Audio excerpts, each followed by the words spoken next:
ओम शांति 14/5/2025 की मुरली है। मुख्य रूप से बाबा ने कहा, संगम की ही विशेषता है, पढ़ते यहाँ हो प्रारब्ध भविष्य में पाते हो।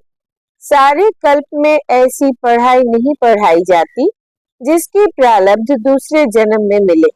अभी तुम बच्चे मृत्यु लोक में पढ़ रहे हो, अमर लोक के लिए, और कोई दूसरे जन्म के लिए पढ़ता नहीं। आगे कहा, झरमुई झगमुई में अपना टाइम वेस्ट नहीं करना है। माया कोई भी उल्टा काम ना कराए, यह ध्यान रखना है। संग दोष में आकर कभी लूज नहीं होना है। देह अभिमान में आकर किसी के नाम रूप में नहीं फंसना है। घर की याद के साथ साथ बाप को भी याद करना है। याद के चार्ट की डायरी बनानी है। नोट करना है हमने सारे दिन में क्या क्या किया, कितना समय बाप की याद में रहे। अब सुनते हैं महावाक्यों को विस्तार से। बाबा ने कहा, मीठे बच्चे, अभी तुम संगम पर हो। तुम्हें पुरानी दुनिया से ताल्लुक अर्थात नाता तोड़ देना है, क्योंकि यह पुरानी दुनिया अब खत्म होनी है। प्रश्न है, संगम की कौन सी विशेषता सारे कल्प से न्यारी है? उत्तर, संगम की ही विशेषता है, पढ़ते यहाँ हो प्रारब्ध भविष्य में पाते हो। सारे कल्प में ऐसी पढ़ाई नहीं पढ़ाई जाती जिसकी प्रारब्ध दूसरे जन्म में मिले।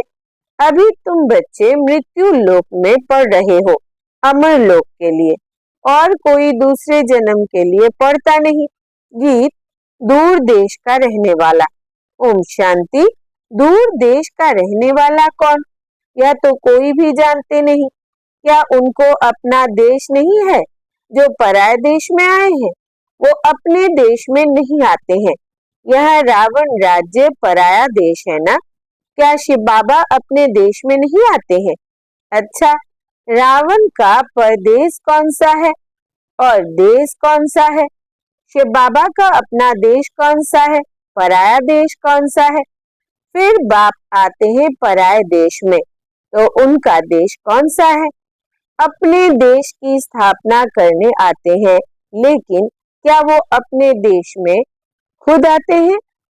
एक दो ने सुनाया। अच्छा, इस पर सब विचार सागर मंथन करना, यह बहुत समझने की बात है।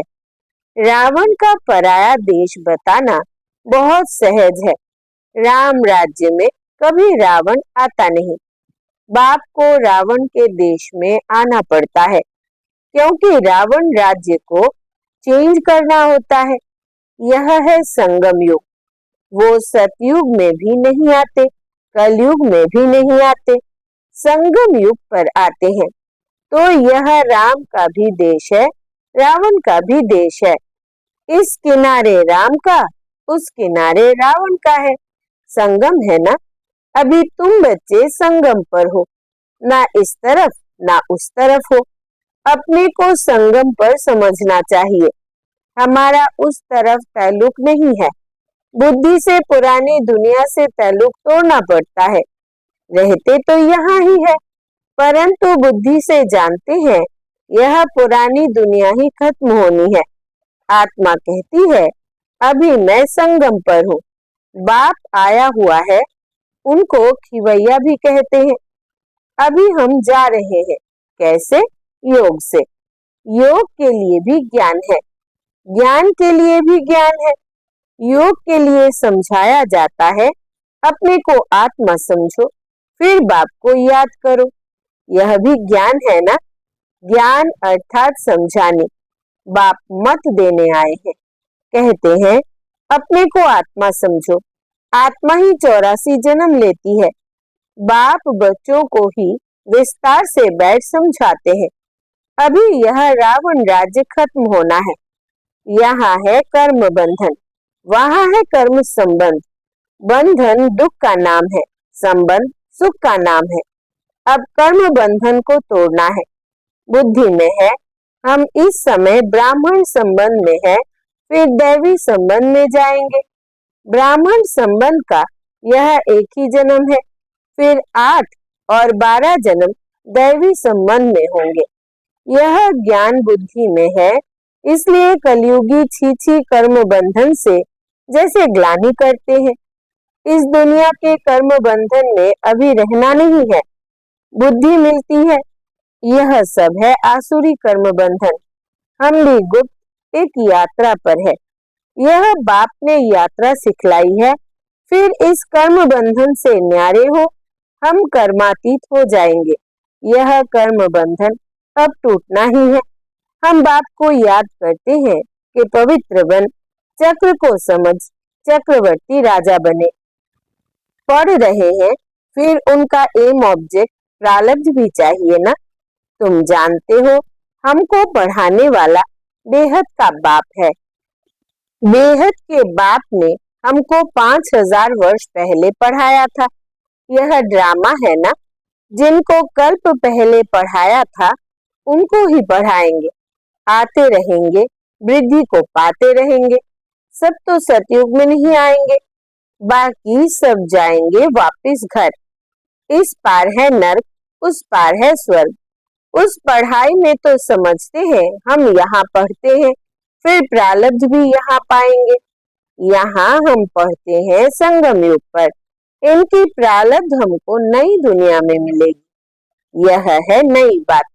दुनिया में ऐसे कोई नहीं कहेंगे कि तुमको इसकी प्रारब्ध दूसरे जन्म में मिलेगी।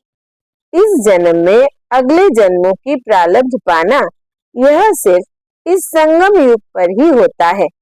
बाप भी आते हैं, संगम युग पर है।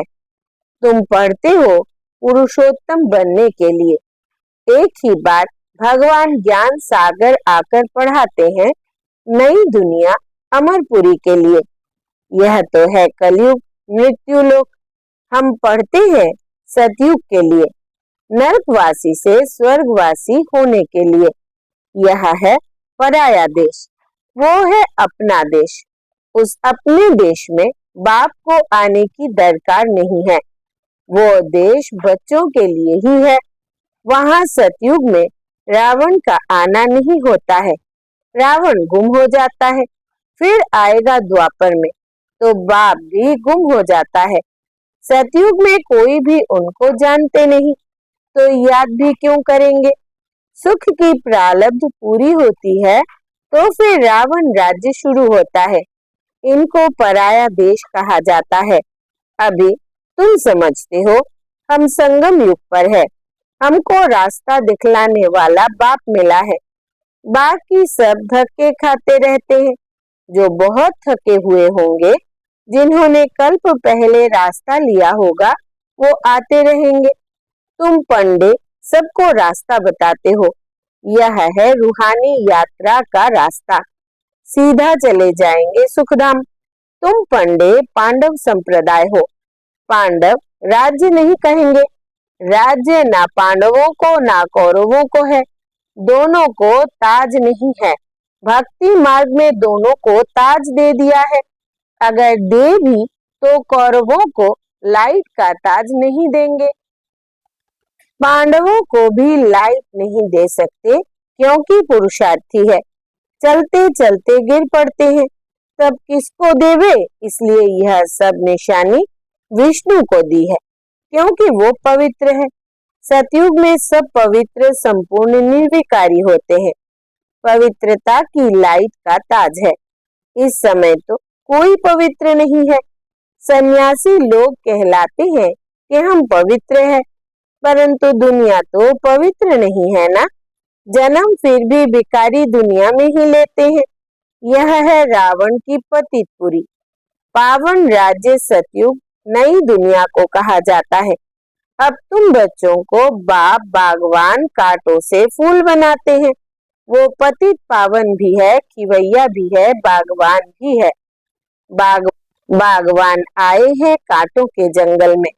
तुम्हारा कमांडर तो एक ही है। यादवों का कमांडर चीफ शंकर को कहे। यूं तो वो कोई विनाश कराते नहीं है। जब समय होता है तो लड़ाई लगती है। कहते हैं शंकर की प्रेरणा से मूसल आदि बनते हैं। यह सब कहानियां बैठ बनाई है। पुरानी दुनिया खत्म तो जरूर होनी है।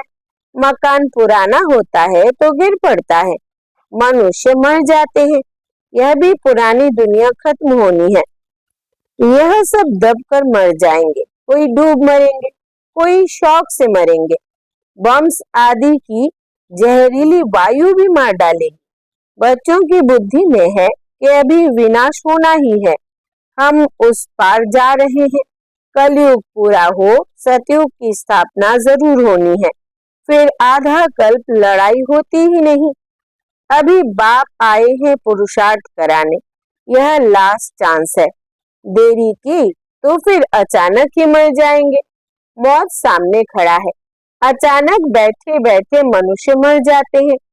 मरने के पहले तो याद की यात्रा करो। अभी तुम बच्चों को घर जाना है, इसलिए बाप कहते हैं बच्चे घर को याद करो, इससे अंतमति सोगति हो जाएगी, घर चले जाएंगे। परंतु सिर्फ घर को याद करेंगे तो पाप विनाश नहीं होंगे, बाप को याद करेंगे तो पाप विनाश हो और तुम अपने घर चले जाएंगे।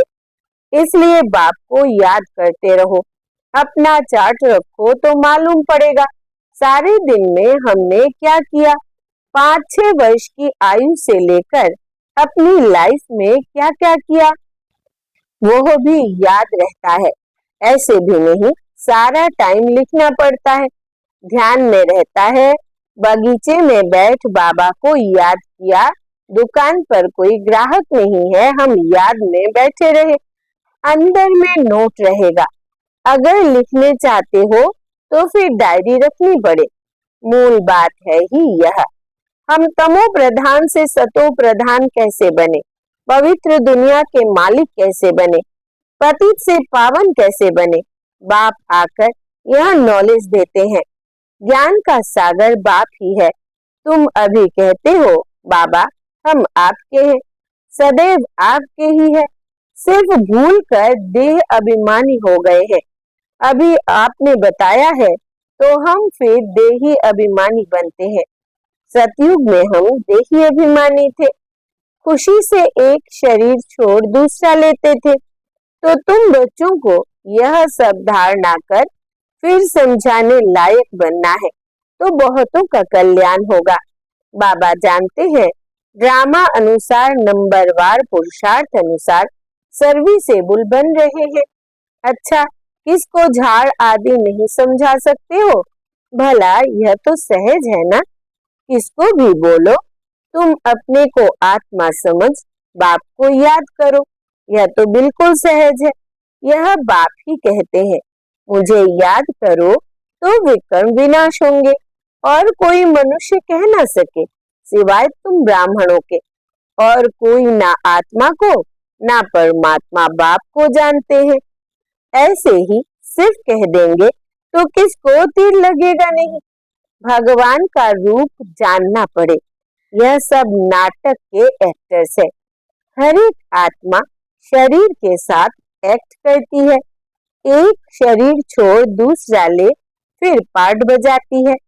वो एक्टर्स कपड़े बदली कर भिन्न भिन्न पार्ट बजाते हैं, तुम फिर शरीर बदलते हो। वो कोई मेल व फीमेल की ड्रेस पहनेंगे अल्पकाल के लिए, यहाँ मेल का चोला लिया तो सारी आयु मेल ही रहेंगे। वो हद के ड्रामा, यह है बेहद का। पहली पहली मुख्य बात है बाप कहते हैं मुझे याद करो, योग अक्षर भी काम में नहीं लाओ, क्योंकि योग तो अनेक प्रकार के सीखते हैं, वो सब है भक्ति मार्ग के। अब बाप कहते हैं मुझे याद करो और घर को याद करो तो तुम घर में चले जाएंगे। शिव बाबा इनमें आकर शिक्षा देते हैं, बाप को याद करते करते तुम पावन बन जाएंगे, फिर पवित्र आत्मा उड़ेगी। जितना जितना याद किया होगा, सर्विस की होगी, उतना वो ऊंच पद पाएंगे। याद में ही बहुत विघ्न पड़ते हैं, पावन नहीं बनेंगे तो फिर धर्मराजपुरी में सजाएं भी खानी पड़ेगी, इज्जत भी जाएगी, पद भी भ्रष्ट होगा, पिछाड़ी में सब साक्षात्कार होंगे। परंतु कुछ कर नहीं सकेंगे। साक्षात्कार कराएंगे, तुमको इतना समझाया फिर भी याद नहीं किया, पाप रह गए, अब खाओ सजा। उस समय पढ़ाई का टाइम नहीं रहता, अफसोस करेंगे हमने क्या किया, नाहक टाइम गवाया, परंतु सजा तो खानी पड़े, कुछ हो थोड़ी सकेगा। नापास हुए तो हुए, फिर पढ़ने की बात नहीं। उस पढ़ाई में तो नापास हो फिर पढ़ते हैं, यह तो पढ़ाई ही पूरी हो जाएगी। अंत समय में पश्चाताप ना करना पड़े, उसके लिए बाप राय देते हैं, बच्चे अच्छी रीति पढ़ लो, झगमुई झरमुई में अपना टाइम वेस्ट मत करो, नहीं तो बहुत पछताना पड़ेगा। माया बहुत उल्टे काम करा देती है, चोरी कभी नहीं की होगी वो भी कराएगी, पीछे स्मृति आएगी, हमको तो माया ने धोखा दे दिया। पहले दिल में ख्याल आता है, फलानी चीज उठा, बुद्धि तो मिली है, यह राइट है व रॉन्ग है, यह चीज उठाऊं तो रॉन्ग होगा, नहीं उठाएंगे तो राइट होगा। अब क्या करना है, पवित्र रहना तो अच्छा है ना, संग में आकर लूज नहीं होना चाहिए। हम भाई बहन हैं, फिर नाम रूप में क्यों फंसे, देह अभिमान में नहीं आना है। परंतु माया बड़ी जबरदस्त है, माया रॉन्ग काम कराने के संकल्प लाती है। बाप कहते हैं तुमको रॉन्ग काम करना नहीं है। लड़ाई चलती है, फिर गिर पड़ते हैं, फिर राइट बुद्धि आती ही नहीं। हमको राइट काम करना है, अंधों की लाठी बनना है, अच्छे से अच्छा काम है यह। शरीर निर्वाह के लिए समय तो है, रात को नींद भी करनी है, आत्मा थक जाती है तो फिर सो जाती है, शरीर भी सो जाता है, तो शरीर निर्वाह के लिए आराम करने के लिए टाइम तो है। बाकी समय मेरी सर्विस में लग जाओ, याद का चार्ट रखो, लिखते भी है, फिर चलते चलते फेल हो जाते हैं, बाप को याद नहीं करते, सर्विस नहीं करते तो रॉन्ग काम होता रहता है। अच्छा, मीठे मीठे सिकिलधे बच्चों प्रति माता पिता बाप दादा का याद प्यार और गुड मॉर्निंग। रूहानी बाप की रूहानी बच्चों को नमस्ते, हम रूहानी बच्चों की रूहानी बाप दादा को याद प्यार, गुड मॉर्निंग और नमस्ते बाबा नमस्ते। धारणा के लिए मुख्य सार, पहला, झरमुई झगमुई में अपना टाइम वेस्ट नहीं करना है, माया कोई भी उल्टा काम ना कराए यह ध्यान रखना है। संग दोष में आकर कभी लूज नहीं होना है, देह अभिमान में आकर किसी के नाम रूप में नहीं फंसना है। दूसरा, घर की याद के साथ साथ बाप को भी याद करना है, याद के चार्ट की डायरी बनानी है, नोट करना है हमने सारे दिन में क्या क्या किया, कितना समय बाप की याद में रहे। वरदान है, नम्रता रूपी कवच द्वारा व्यर्थ के रावण को जलाने वाले सच्चे स्नेही सहयोगी भव। विस्तार है, कोई कितना भी आपके संगठन में कमी ढूंढने की कोशिश करे, लेकिन जरा भी संस्कार स्वभाव का टक्कर दिखाई ना दे, अगर कोई गाली भी दे, इंसल्ट भी करे, आप सेंट बन जाओ। अगर कोई रॉन्ग भी करता तो आप राइट रहो, कोई टक्कर लेता है तो भी आप उसे स्नेह का पानी दो। यह क्यों, ऐसा क्यों, यह संकल्प करके आग पर तेल नहीं डालो। नम्रता का कवच पहन कर रहो, जहाँ नम्रता होगी वहाँ स्नेह और सहयोग भी अवश्य होगा। स्लोगन है, मेरेपन की अनेक हद की भावनाएं एक मेरे बाबा में समा दो। मेरेपन की अनेक हद की भावनाएं एक मेरे बाबा में समा दो। अव्यक्त इशारे, रूहानी रॉयल्टी और प्योरिटी की पर्सनालिटी धारण करो। रूहानी रॉयल्टी का फाउंडेशन संपूर्ण पवित्रता है, तो अपने से पूछो कि रूहानी रॉयल्टी की झलक और फलक आपके रूप व चरित्र से हर एक को अनुभव होती है। नॉलेज के दर्पण में अपने को देखो कि मेरे चेहरे पर चलन में वो रूहानी रॉयल्टी दिखाई देती है या साधारण चलन और चेहरा दिखाई देता है। अच्छा, ओम शांति।